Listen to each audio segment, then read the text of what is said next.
This edition of MacVoices is brought to you by Harry's, the shaving gear you will respect, not throw away. To get $5 off your first order, go to harrys.com and use the offer code MacVoices.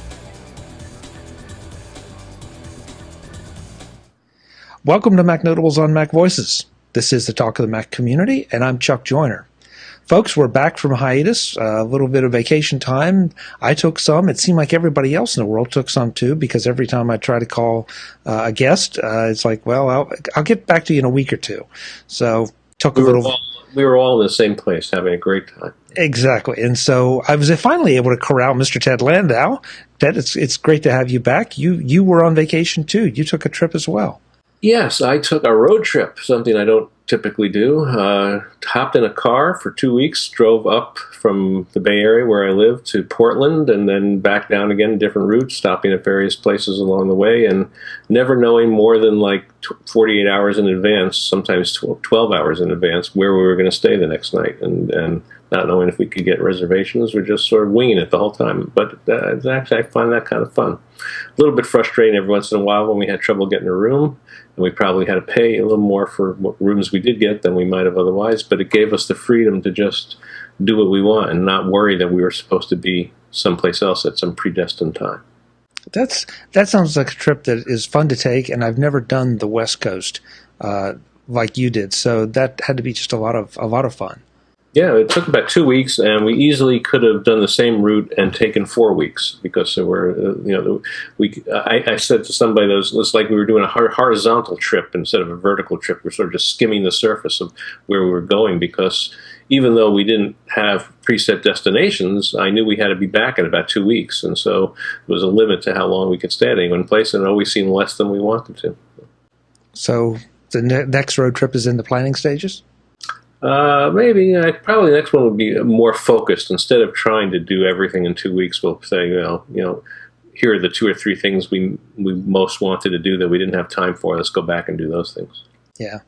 But sometimes those unplanned trips are the best. They're the most relaxing, and they give you the opportunity to maybe explore a little bit more than if you had something you just had to be somewhere for, and you drive by it and then never get back. Well, an incredible diversity. I mean, I saw so many different things. Like midway through the trip, it was hard to remember that a few days ago we were in some place totally different than where we were now. It was just really quite nice in that regard, without having to have that tour guide effect where it says, get back on the bus, you're going to go someplace else. Yeah, with the whip in the chair. That's right. Yeah. So you're rested and ready, and we're just going to unleash all kind of knowledge and information. That's right. There's going to be a torrent of information. I knew it. One of the torrents you unleashed, was on Macworld, where I'm not sure it's fair to say you predict the end of iLife, but you speculate on the possible end of the iLife suite with the impending departure of iPhoto. Yeah, well, I think I tried to separate 2 separate things. One was the marketing use of the iLife name, and the other was what's going to happen to the individual apps that constitute iLife. And in the former case, the iLife name, I was pretty strongly predicting that it's over. That no one's going to prevent you from using the term iLife, and it may occasionally show up in stuff. But I think Apple is, from a marketing point of view, is pretty much done with iLife. And as evidence, I pointed to a web page, and there's actually more than one, where they talk about the apps that technically constitute iLife, but they don't mention the word iLife anywhere on the page anymore. They're just mentioned as the individual apps: GarageBand, iMovie, iPhoto. And I think and I said that it made a special sense, and the sort of impetus for the article was that now that Apple has announced plans to dump iPhoto in favor of a replacement Photos app, they're dumping Aperture too, for that matter. That unless my prediction was, and again this is a little bit of speculation, my prediction was that this new Photos app won't somehow be packaged together with iMovie and GarageBand to be a new iLife, but rather Photos will probably just be part of the operating system, the way iTunes is now. iTunes was once part of iLife, and it's really just an operating system application now. And I predicted that Photos would be the same thing. And so that would really leave GarageBand and iMovie as the only 2 applications left that are part of the what was formerly called iLife. And I said, with just those two left, does it make sense to try to maintain the name? And I would argue no. And so it made sense that word iLife is probably destined for the dustbin. And then I talked a little bit, yes, about, well, what about iLife and Garage? I mean, what about iMovie and GarageBand? Are they destined for any sort of significant change? And that's where I hedged my bets a lot. I said, on the one hand, I said, sure, let's keep them as individual apps. They're useful. People do use them. I think more iMovie than GarageBand, but people do use them, and they're not. I don't think it's going to cost a lot of resources for Apple to maintain them, and they have matching Mac and iOS versions, which is very nice for Apple's whole continuity push now. And so I could imagine them just maintaining that. On the other hand, I felt like these are not blockbuster apps for Apple. I take iMovie, for example. I don't have any hard data. I'm not sure Apple supplies any hard data, but it's anecdotally, it seems to me, and of course that's not the best way to statistically analyze anything, I admit, but it seems to me that most people are not really using iMovie. You don't hear a lot about people creating movies in iMovie. People who you have to remember, you can store video in iPhoto. You don't need iMovie to store or play your video, and you can trim your movies, and you can use QuickTime Player as a little bit of a mini editor as well. And so unless you're in the business of wanting to create a movie with cuts and fades and transitions and titles and all that stuff that iMovie, and put in a soundtrack and all that stuff that iMovie can do quite effectively, then it's not clear to me that you're going to be using something like iMovie that much. And most people are pretty lazy. I don't think they do that with their movies. My guess is that a lot of people take video and never even look at it again after they've seen it once or twice when they get back from their vacation or something like that. So there's a lot of work to make an iMovie, and I think most people don't do it. And the same thing with GarageBand, and perhaps even worse, because GarageBand requires musical talent. It's not. In my mind, I've played with GarageBand quite a bit, and I can't imagine making heads or tails of that app if I didn't have some musical background. The idea that this might somehow be that Logic is for the musicians and GarageBand can somehow be a musical tool for non-musicians, I don't think has worked. GarageBand requires a lot of musical skill to use it even minimally.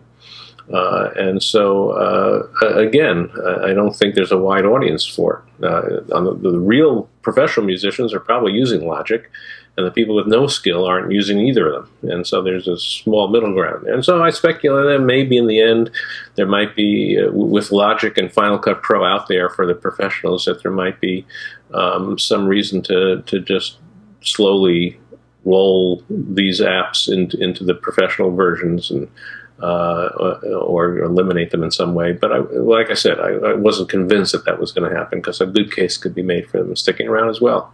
In either case, iLife as a name, gone. Yeah, well, I kind of think that makes a certain amount of sense, because now you could have the app stand independently. I mean, it sounds like whether Photos will be integrated into the iLife suite as part of it, or whether it's going to be a standalone app. And in some ways, I'm with you. I think it makes sense to have everything standalone and not feel like, all right, GarageBand has to get an update because iPhoto did, and iMovie gets an update, but GarageBand is lacking and all. They got away from the years, or that was the other problem with the iLife suite, is just every company that starts to name their software, either individual programs or suites with names of years, automatically starts to date them. So, there's that. With iMovie, yeah, I kind of agree with you. I'm with you. I think it's a shame, because I think there's a lot that can be done with iMovie relatively simply, and I wish more people would do it, because it's a lot of fun, and it's a great gateway into finding out whether you can get by the video making bug or not. GarageBand, I'm not qualified to comment on, simply because I've played with it. It's fun to noodle around in, but I have less musical background than you do. meaning I have none. So, it's fun for me to go in, but I admit I don't know enough about music to even do anything more than string loops together and then occasionally, add a little something of my own, which then ends up ruining the whole composition. So, I remember talking to Chris Breen about GarageBand, and he was talking about, how one note is out of place and how he can move it. And it's like, well, how do you know one note is out of place? Chris knows. Yeah, Chris knows. Yeah. That's a whole different story about how you would know. Exactly. I think it would be a shame to see them go away completely, because I do feel like, especially for kids, if they do have those talents or those inclinations, then it's a great place to get started for little, or, well, in this case, on the Mac side, no money. And I think I guess there's no money on the iOS side either, is there? Not now. Yeah. So it's a great way to get started and play with it, but. Yeah, that's what I'm saying. There's no big drive for Apple to get rid of them. It's not like there's something they can monetize by getting rid of them, and so I suspect they'll stay around. They're fantastic free apps. I mean, there's no other company besides Apple that would offer applications like that for free. You'd have, certainly nobody who's been in the software business primarily. It's only because Apple's in the hardware business that they can do something like that. So, I think they'll stick around. Under the heading of just pure speculation, because neither one of us know anything, the Photos app, it was an interesting thing that happened within the space of a couple weeks. Apple announced a pretty decent upgrade to Final Cut Pro. It was, I think it was a point upgrade, but it added some nice new features. And then shortly after that, they announced that they're discontinuing development of Aperture. Mm-hmm. So it sent a strange message. It sent a very positive message to the pro video people, or the serious video people, and it sent another message to the pro or serious photo people. And I'm wondering what Photos, the app, will, what's going to happen. Obviously, I have very little idea. I mean, on the one hand, Apple has certainly been known to, how shall I put it, to make apps that aren't a big hit, make updates to apps that aren't a big hit with the professional community.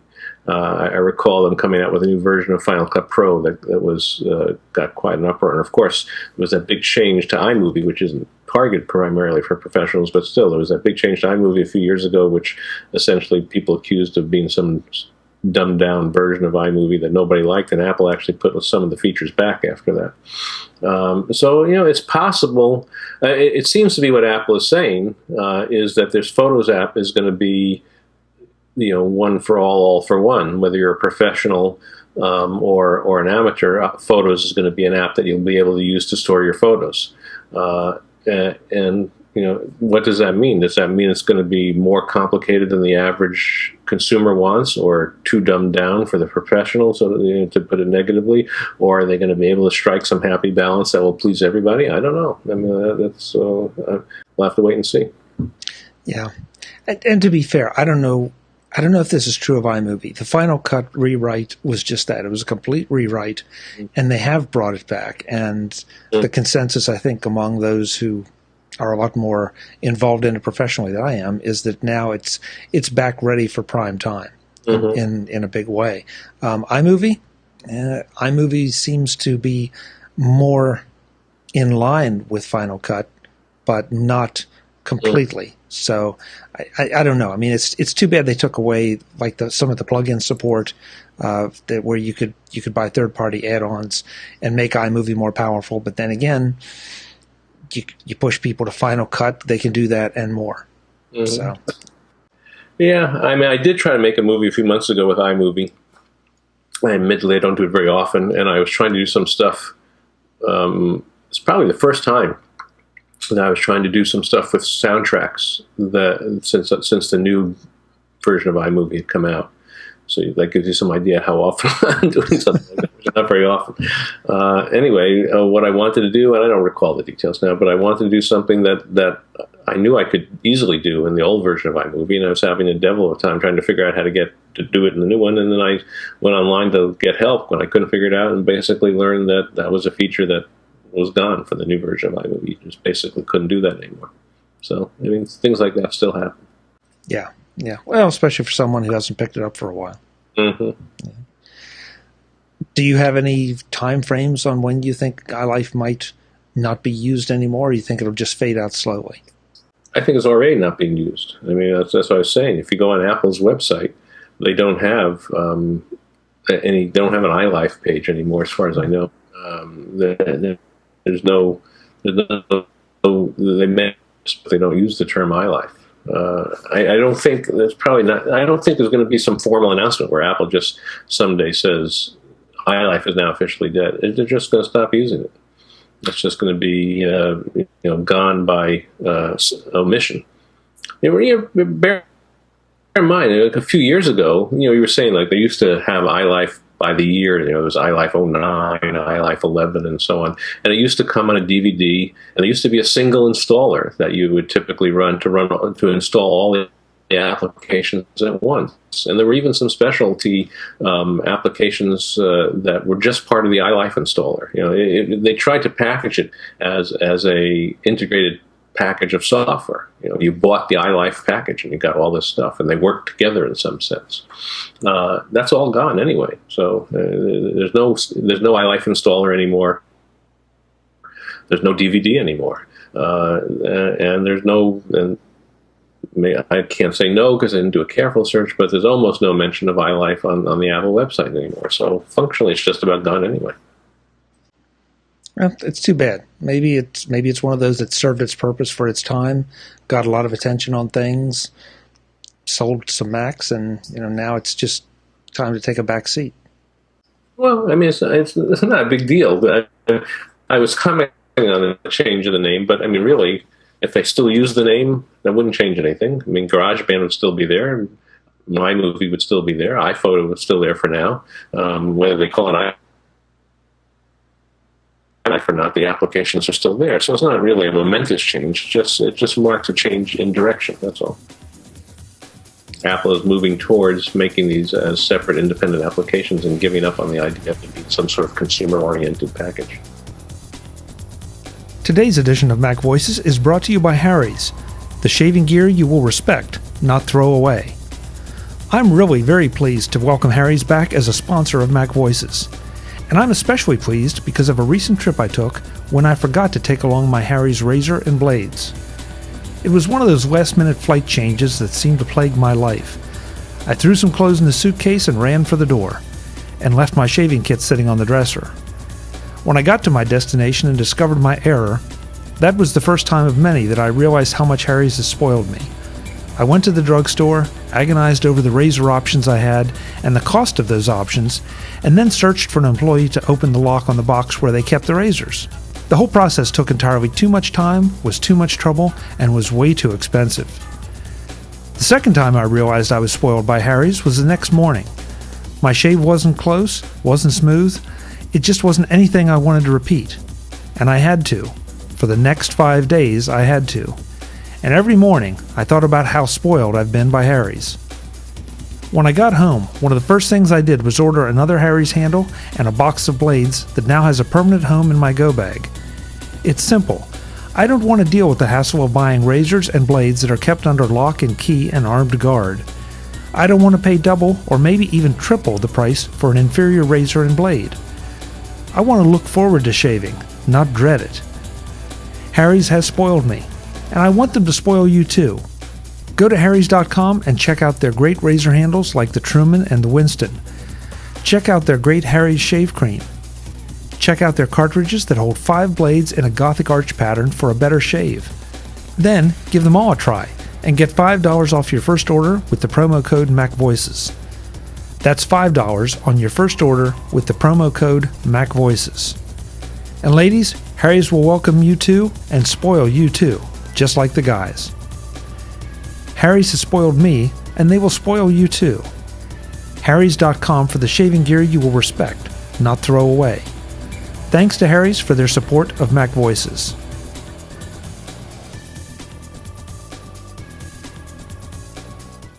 Ted, since we were together, one other interesting thing I felt like happened, and that was the Facebook thing. For a lot of people, it's kind of an old story now, but I wanted to hear what you had to say about it. This idea that for a while Facebook was taking basically good news and feeding it to some of the users, or a segment of users, feeding only bad news to another segment as part of some kind of experiment. This just, I don't know, I guess number one, for me, it was not a surprise. It's Facebook. You already, or should know, that they're manipulating your feed, your news feed, feeding you what they think is interesting from your friends. But this just seemed like a huge violation of trust, and I'm surprised that it hasn't gotten more backlash than it did. Well, I thought it got a lot of backlash, but maybe not enough. But I agree with you. I think it's not, yes, Facebook manipulates your feed, and it's been doing that for a while in an annoying way, as far as I'm concerned. I was surprised the first time I learned. I mean, let me just say, I don't use Facebook all that much. I use Twitter a lot more. But I was surprised the first time I learned that when I checked my feed on Facebook, I wasn't getting all the stuff that my friends were sending. That Facebook was selectively picking some and not others based on what they thought I would be most interested in seeing. And so in some sense, you could say this is an extension of that same idea. But it isn't. It's a manipulation in a different sort of way, in that they actually set up two different groups. In this case, they're not treating in the case of concentrating your feed or condensing your feed, they're trying to do pretty much the same thing for everybody.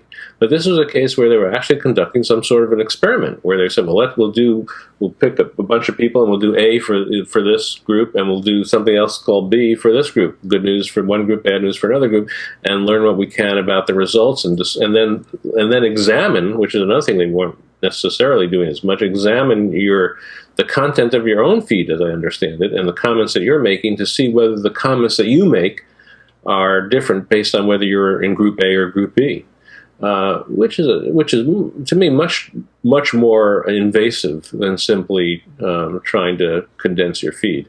And if you were, I can tell you, as I know you know, and maybe some of the listeners know, that my other life, I was a professor of psychology at a university and did research, and I'm quite familiar with the protocols for doing human subject research, and to do something like this without informing anybody that you're doing it is such a bad breach of protocol that if you were a professor of psychology, you could probably lose your job for doing something like this. It's just unheard of to do this sort of manipulation and essentially conduct an experiment on human subjects and not tell them that they're in the experiment. I don't know where Facebook got the idea that this was somehow okay to do, but it certainly is not okay to do by my book. And based on the comments that were received and the sort of quasi-apology that Facebook ultimately issued, I guess they came around to that viewpoint as well. Yeah, after the fact. Yeah. When I said backlash, I guess I was surprised I didn't see more, and maybe it was out there and I just didn't see it, about people leaving Facebook, just, stopping. I think the tech press did a great job of calling them out on it, but at the end of the day, it didn't seem to, nothing that I've seen says that there were a lot of people that dropped Facebook. I don't know if they feel like it's one of the only games in town, or it's where most of their friends are and they really couldn't. But yeah, I can tell you from my experience, that's it for me. I mean, I thought about quitting Facebook after this. I've thought about it a couple of times. But to some extent, I feel like I would be, the proverbial biting my nose to spite my face, because I have numerous friends and relatives that use Facebook as their primary way of communicating online. That is their social media being, so to speak. And if I drop Facebook, then I would be dropping my ability to keep up with what they're doing. And it wouldn't be the worst in the world in most cases. But I like to. I enjoy checking in from time to time. Like I said, I don't use Facebook that much for posting myself. In fact, I almost never post. I have my Twitter feed set up so whatever I post on Twitter comes to Facebook, and sometimes that will generate comments from other people from Facebook, and then I'll get into a discussion. But it almost, I mean, maybe once in the last year have I actually gone to Facebook to post something myself as an original post. But so I don't use it that way. But I do follow other people who don't use Twitter, and the only way I can find out what they're up to online is through Facebook. And so ultimately, I said, as long as I'm not posting anything, I feel like there's not much that they can do. If I don't post anything myself other than what gets there through the Twitter feed, then there isn't much that they can manipulate with, and so this sort of passive approach that I have to it seems to be working okay. But boy, yeah, I came close. It really so irritated me that I became very close to quitting. And listen, your case is exactly like mine, because I post to Facebook through Twitter. I almost never go to the website unless somebody sends me a message on Facebook, and then I receive that message in email and click that way to go.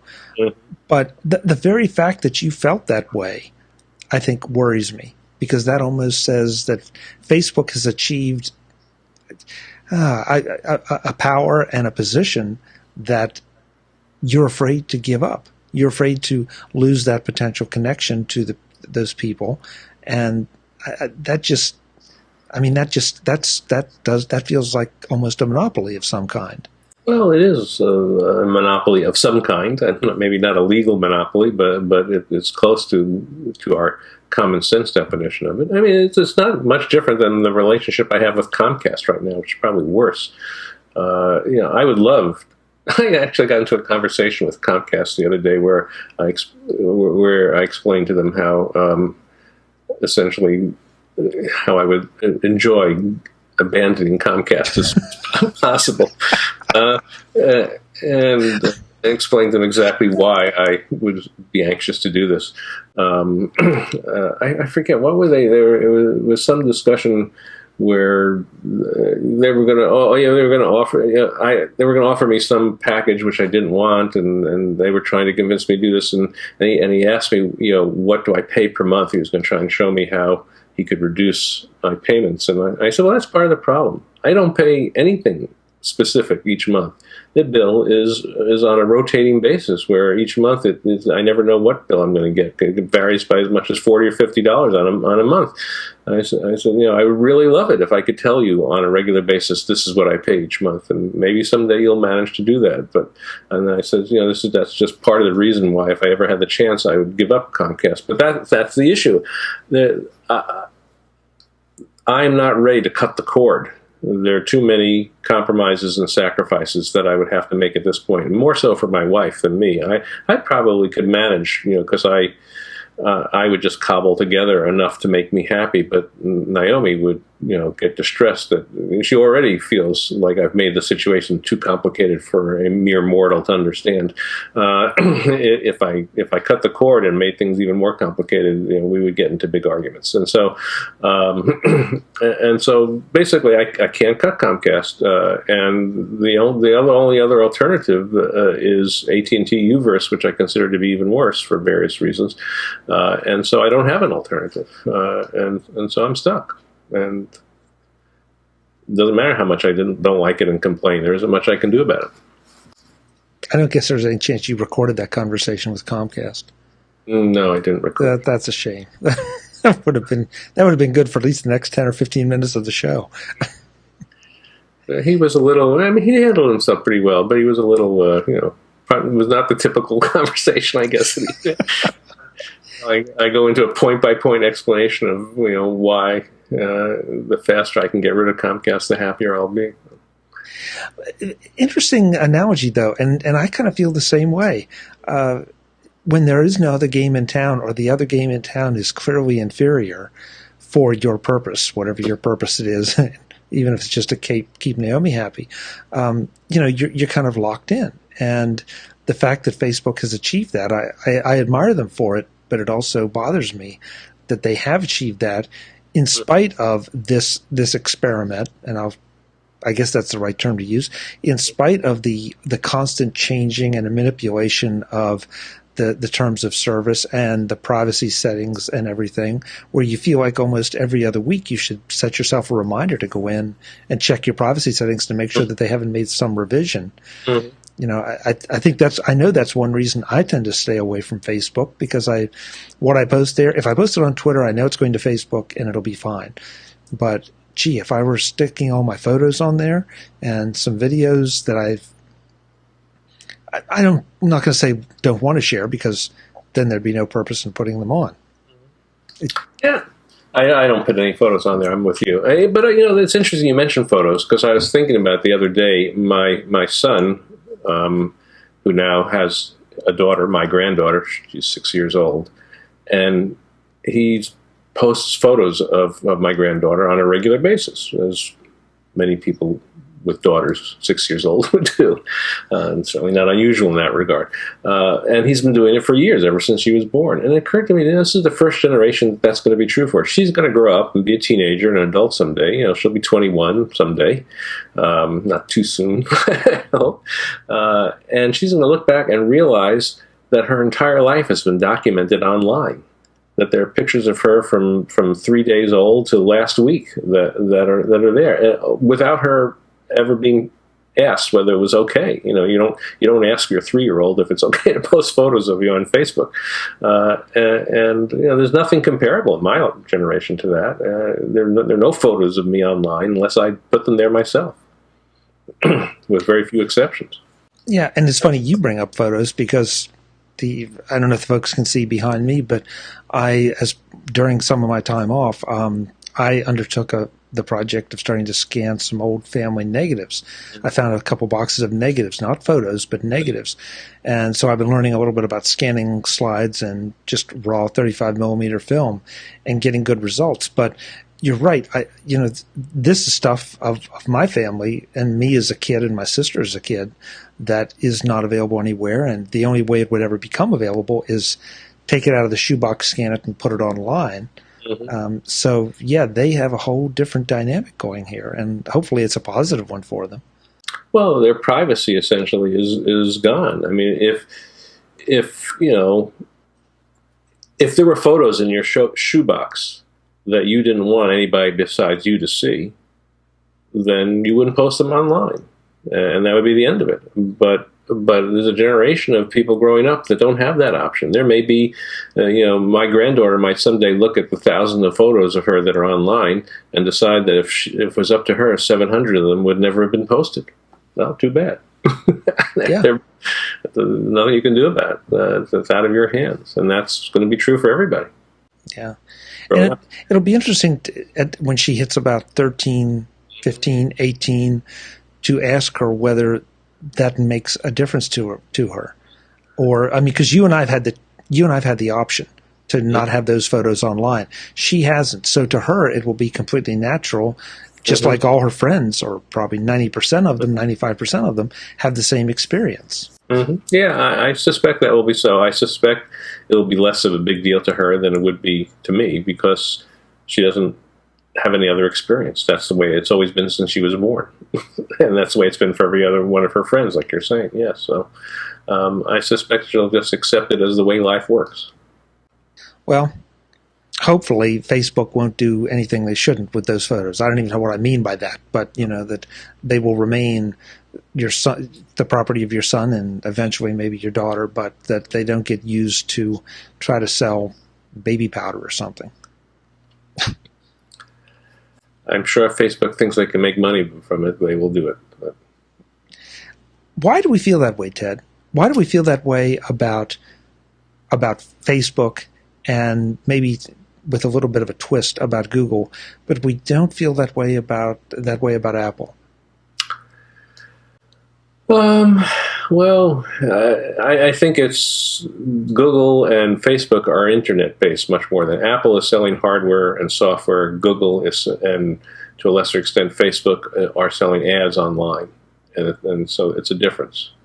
When your main revenue is advertising, comes from advertising. I mean, Apple spends money on advertising. Google makes money from advertising. I mean, it's a different end of the spectrum, so to speak.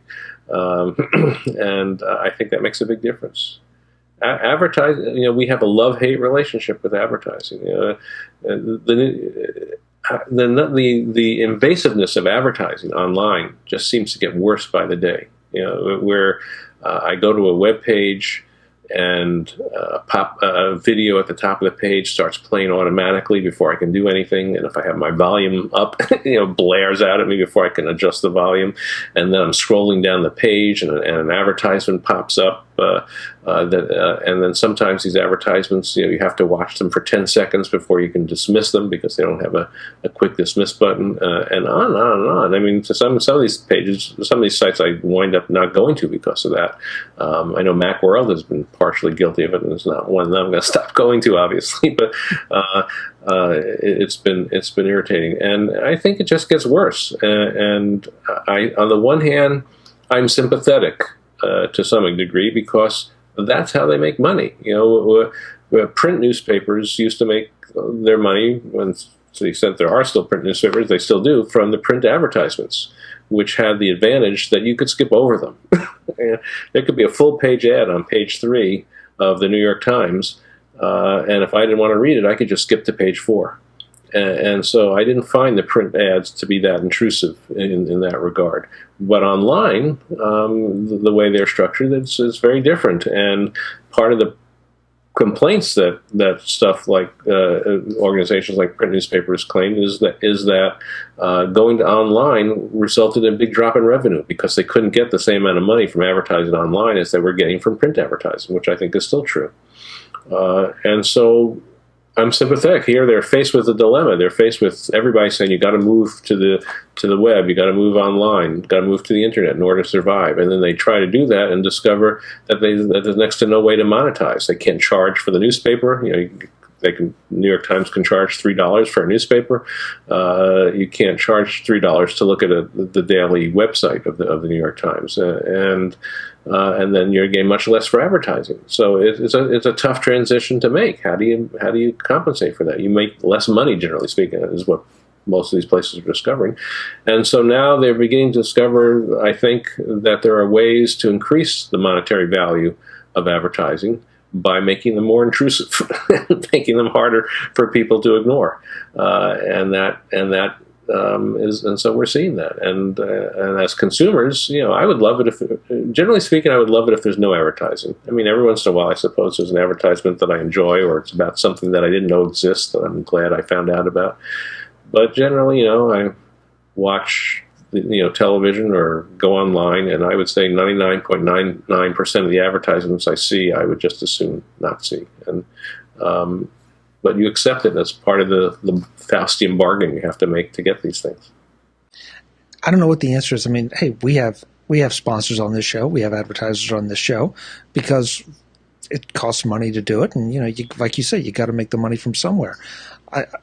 I think that what bothers us both, or at least me, I better not speak for you, is the intrusiveness. I mean, there's a time and a place for them, and if it's done tastefully or reasonably, it's fine. But when it starts you're trying to read an article, and 4 times in the read something pops up over it, that's too much.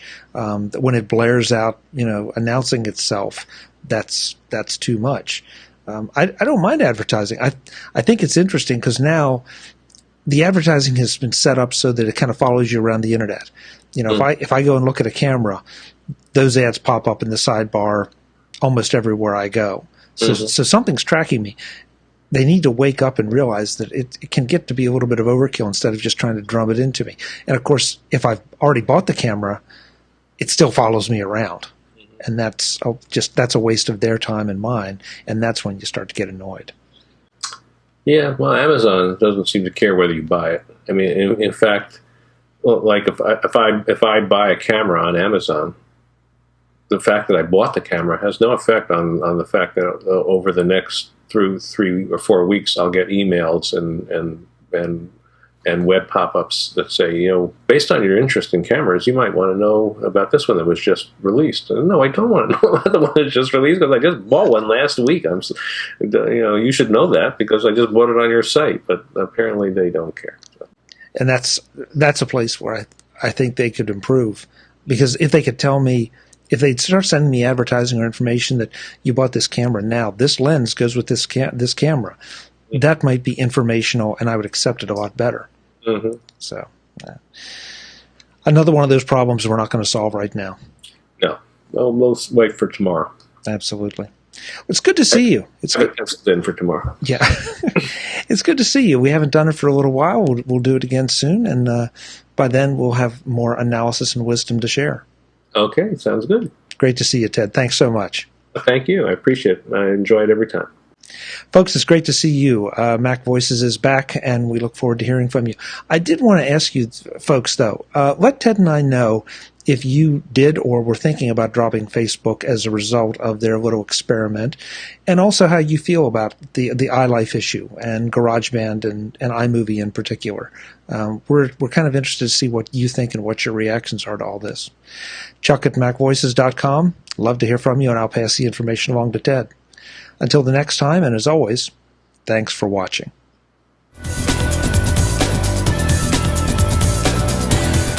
Visit MacVoices.com for links, show notes, to subscribe, to connect with Chuck on Twitter, Google+, Facebook, and LinkedIn.